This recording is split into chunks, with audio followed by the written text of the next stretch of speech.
Hey everybody, this is Dr. David Jockers, and today we're talking about 7 ways to stop sugar cravings. And I know all of us at some point in our life have been affected by sugar cravings. Typically, it happens at times when we're stressed. Oftentimes, it can happen after a meal, or if we're taking a long gap between meals, oftentimes associated with dehydration. Many times we're having things like headaches, we're just not feeling good, and we get hit by these cravings. Many of you guys that are listening are doing things like intermittent fasting. You're trying to follow a ketogenic diet, but you're noticing the sugar cravings and they're affecting your life. Well, today in this presentation, we're going to go over exactly what's causing these sugar cravings and how to stop them for good. So let's jump into this. And if you don't know me, my name is Dr. David Jockers, and I am a natural health doctor. I teach all around the country on a number of different health topics, but really have a specialty in metabolic health, helping people with the ketogenic diet, intermittent fasting, brain health, overcoming autoimmunity and digestive disorders. And this is my beautiful family right here, Angel, my wife Angel, my little boys David and Joshua. And so let's jump into what sugar does to our body. And I think all of us know sugar is bad for us, but basically sugar, when it's elevated in our bloodstream, it will bind to proteins and create something called an advanced glycolytic enzyme. So that is an AGE, advanced glycolytic enzyme. And what do AGEs do to us? Well, they age us, just like it says. And so they damage different tissues of our body. We know they damage the brain. We look at Alzheimer's disease, and they call Alzheimer's type 3 diabetes because it's marked with insulin resistance, elevated blood sugar in the brain, causing these AGEs and damaging the different tissues. We know it damages the heart, particularly the endothelial membrane, the inner membrane of the arteries, and particularly the arteries in and around the heart, like the coronary artery. And so it affects really all of our vascularity, but it just basically scars up the internal part of the arteries. Well, you know what? The similar tissue that's on the internal part of the arteries is also in the skin. And so it will damage the skin and cause dryness and eczema and just different flaking and dandruff and whatnot of the skin. So it affects the skin and causes wrinkles and accelerated aging. We know that elevated blood sugar damages the kidneys. In fact, for many diabetics, they end up going on things like dialysis because they lose the function of their kidneys because the sugar has just absolutely damaged. The AGEs damage the kidney tissue. It affects our genitalia and our reproductive system. It also affects our joints, increases chronic pain, and degenerates the joints. So we know we've got to reduce sugar, but we have these different sources of sugar that are all around us. In fact, this hidden sources of sugar picture right here, these are all things that many people think are healthy, like smoothies and yogurt and energy bars and orange juice and things like that, that many people think are healthy, but unfortunately are loaded, packed full of sugar. And I did a previous presentation on all these hidden sources of sugar. So you can look at my video archive for that and look that up. And I will go into detail on all of these sources. Like most people don't realize that 2 slices of whole wheat bread actually increases your blood sugar more than 2 teaspoons of sugar itself. Unbelievable, but it's so true. So what are the causes of sugar cravings? So when we have sugar cravings, it's going to come down to one of these things. Number 1, a blood sugar imbalance. What does that mean? That means that basically when we consume food, our blood sugar oftentimes will jump way up, and sometimes it will jump way down. So when it jumps way up after we consume food, it's a sign of insulin resistance, meaning that normally we eat food, and our blood sugar goes up steadily, but also insulin goes up steadily and starts to lower the blood sugar and kind of keep it real balanced. If we get this massive increase in sugar, oftentimes associated with a big decrease a few hours later, it's a sign that our body either was resistant, the cells were resistant to insulin, and sometimes we secreted too much insulin. So somebody can have a hypoglycemic reaction. So we kind of get the 2 things. For some individuals, they get this insulin resistance and they're just not able to clear their blood sugar. They're not able to clear it out. For other individuals, they're going to end up with too low a blood sugar, something called reactive hypoglycemia. So they consume a meal, blood sugar goes up, insulin goes way up, sugar drops, and then we start to have the cravings and we feel really bad. Our energy gets low and we have hunger and cravings. And in fact, there's a term in functional medicine. It says to keep our heck in check. So our hunger, our energy, and our cravings in check. That's really what we always want to do with our blood sugar. It's always important to monitor how is your hunger, your energy, and your cravings, and that will really help you understand how your blood sugar is balanced and what you need to do. So anyways, that's one major cause. HPA axis dysfunction, I'm going to talk more about that, but that's basically what we call adrenal fatigue. So basically the brain signaling the adrenals, there's dysfunction there. And so we're not getting the right amount of stress hormone to keep our blood sugar stable. And then emotional eating. So oftentimes we're consuming food because food naturally elevates our dopamine, which helps us feel good. So we are using food as a way to boost up neurotransmitters that make us feel good. And there's many things that we can do to boost up dopamine, like laughing, for example, or exercise, or sometimes deep breathing. Going out, taking a walk can help boost up dopamine. There's a lot of different things we can do, but oftentimes we're so hardwired into using food, in a sense, as our drug that we can oftentimes emotionally eat. I think we've all done that. We've all experienced all three of these things. And so let's go into those a little bit more. So normally we have this blood sugar response when we consume food. And you can see right here, it goes up, insulin goes up, right? But then it normalizes, your blood sugar goes back into a good mode. What happens when we have basically what's called reactive hypoglycemia is we get this massive increase in blood sugar. So we get a massive rise in insulin. Why? Because again, our body needs to produce a lot of insulin because the cells are resistant to the insulin. And so now we start to get some reaction from the blood sugar. Blood sugar drops, but it goes way beyond where it should. And our body starts to panic and freak out because it's saying our blood sugar is low. And if we're not keto adapted, where our body's not used to using ketones as an energy source, then low blood sugar can be life-threatening. So the body gets panicked.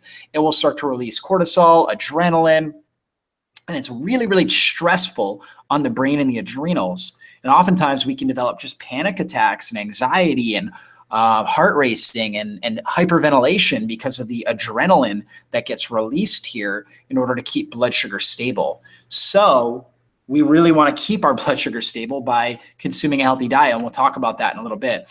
Okay, so let's look at the HPA axis. That's really where the brain, the hypothalamus of the brain, signals the pituitary gland, which is the master seat of the hormones. And the pituitary secretes ACTH, adrenal-corticotropin hormone, which hits the adrenals and tells them to basically reduce inflammation. So cortisol is very important for reducing inflammation and also helps to break down glycogen, proteins, and fat.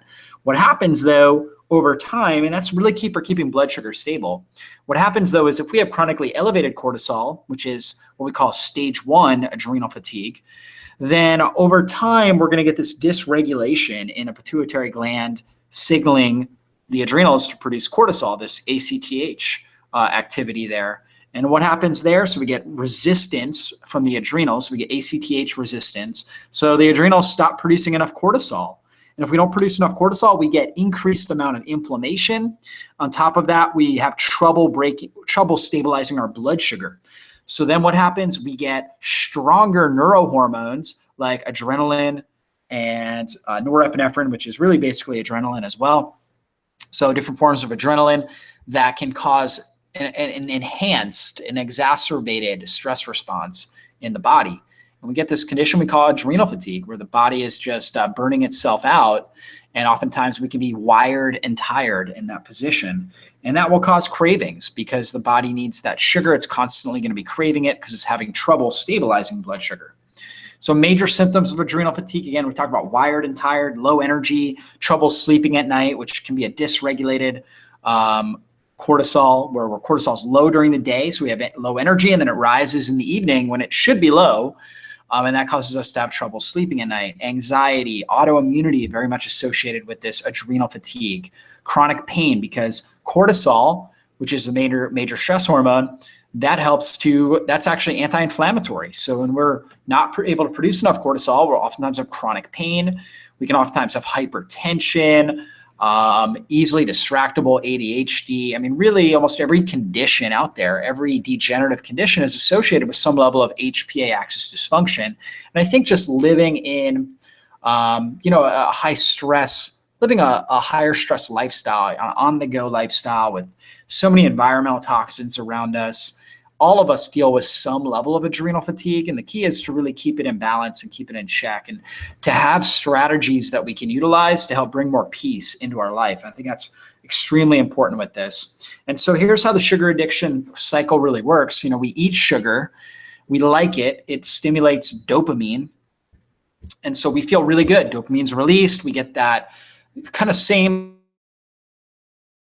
some sort of a recreational drug. Honestly, that they're boosting up dopamine. Like for example, cocaine boosts up dopamine. Now it boosts it up a lot more than sugar, and that's why it can be really, really addictive and really bad because it burns out the dopamine receptors. So people feel absolutely hopeless without it. They just literally feel suicidal without it because we need dopamine in order to feel good. Sugar doesn't boost it as high as cocaine does, but it still boosts that same neurotransmitter. So what happens is the dopamine receptors, or really we have enzymes that help break down and metabolize dopamine. Because dopamine is elevated, those things come out, they break down the dopamine, and we start to develop a dopamine receptor dysfunction. Okay, so anytime we're over secreting certain neurotransmitters or stress hormones, like we talked about with cortisol, or metabolism hormones like insulin, we're going to end up creating a resistance. It's kind of like if we were knocking on your front door. If we didn't come over and knock on your door very often, or if your neighbor didn't come over and knock very often, you would hear the knock. Like basically it would be like, oh, wow, there's somebody knocking. But if they sat there and they just knocked and knocked and knocked and didn't stop knocking, pretty soon you would just habituate it. Like you wouldn't even hear the knock. I think we can all relate with that. Like if you have music playing in the background of your house while you're doing something, at first, when you first put it on, you hear it. You hear the lyrics, you hear the sound. But over time, as it just continues to play, you can oftentimes just completely block it out. And that's really what happens is we get this massive release and just a constant bombardment of neurohormones and stress hormones. And those receptors start to block it out. They habituate it, or they become resistant. You've heard of insulin resistance. We also can develop dopamine resistance. And so now we need another hit of our dopamine because the blood sugar levels fall. So we're craving again, right? Now we've got this hunger and craving because of increased amounts of adrenaline. We have low dopamine, so we're kind of emotionally wanting something to help lift up our dopamine. And we go ahead and we have some sort of sugar again, and we have this continuous cycle. So here are strategies to stop the sugar cravings. One thing we can definitely do is use lemons, limes, or apple cider vinegar. Just so powerful, and we'll talk about that. A low-carb ketogenic style diet, which is what I recommend, air squats, water and good salts, using natural sweeteners, reducing stress and adapting stronger, and then supporting our dopamine production. So when we look at lemons and limes, number one, we know that basically using a few teaspoons of lemon juice to your meal can actually reduce the glycemic index of the food 20 to 40%. So we can get a major reduction in the blood sugar stimulating effect. So how high sugar rises after our meal just by having a little bit of lemon water, really about 15 minutes before the meal is a good idea. Or you could put apple cider vinegar in there, and that can work great as well. Okay, ketogenic diet, how does that work? So basically, most of us are eating high carb diets.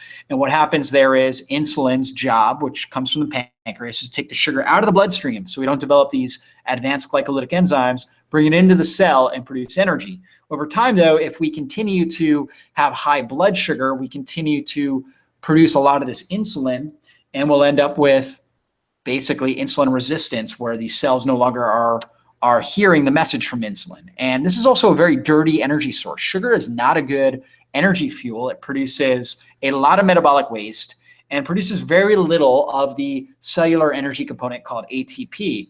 About 2 ATP per molecule of sugar, not very efficient as opposed to ketones or fat, which produces in the same equivalent, will produce about 36 to 38 ATP, which is, again, the energy component. So with a lot less metabolic waste. So what happens with ketones? Basically, blood sugar levels drop. Our body goes into the liver and says, okay, let's burn up some fats.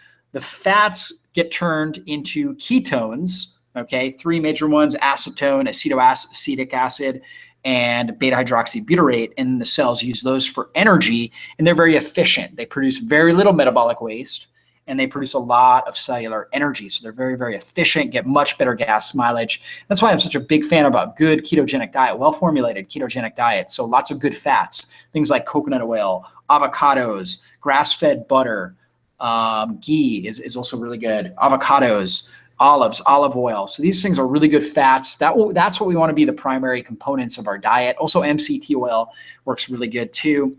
Those should be the primary components in a well-formulated ketogenic diet, as well as herbs. Okay, basil, oregano, thyme, turmeric, ginger, different things like that, cinnamon, all really good for blood sugar, good for antioxidant support, good for our adrenals, good for our gut.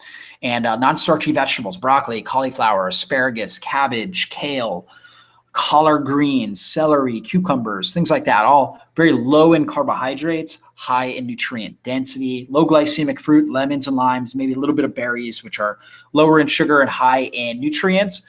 And then clean proteins, so things like wild-caught salmon, wild-caught sockeye salmon, grass-fed beef, lamb, bison, organic chicken or turkey, pasture-raised eggs, things like that, all really, really good and good parts of this diet. So we want to keep our carbs low, and that will help us create these ketones, which therefore will reduce insulin. And that's important because when insulin is elevated, insulin again is this hormone that takes sugar out of the bloodstream, puts it into the cells. It will cause a lot of problems in the body. It will increase inflammation in the body. It will downregulate our liver's ability to detoxify, and actually over time, insulin resistance or high insulin in the bloodstream can end up leading to fatty liver, right? Just overall poor methylation, poor detoxification. So we end up accumulating toxins. Will increase blood pressure and overall inflammation in our arteries, increase bad LDL, particularly small, dense LDL particles, which are the atherosclerotic particles of cholesterol. Believe it or not, LDL, considered the bad cholesterol, actually has a good component. It's the large, buoyant LDL particles as opposed to these small, dense. And so when insulin's elevated, it increases these small, dense LDL cholesterols. It will also dysregulate neurotransmitters. And we talked about that with dopamine, but it also causes problems with serotonin and GABA, which are inhibitory and help calm us. Will cause problems with those neurotransmitters, increase overall oxidative stress and free radical damage in the cells. That can affect the DNA and the mitochondria, causing even worse metabolic damage and contributing to things like Alzheimer's and cancer.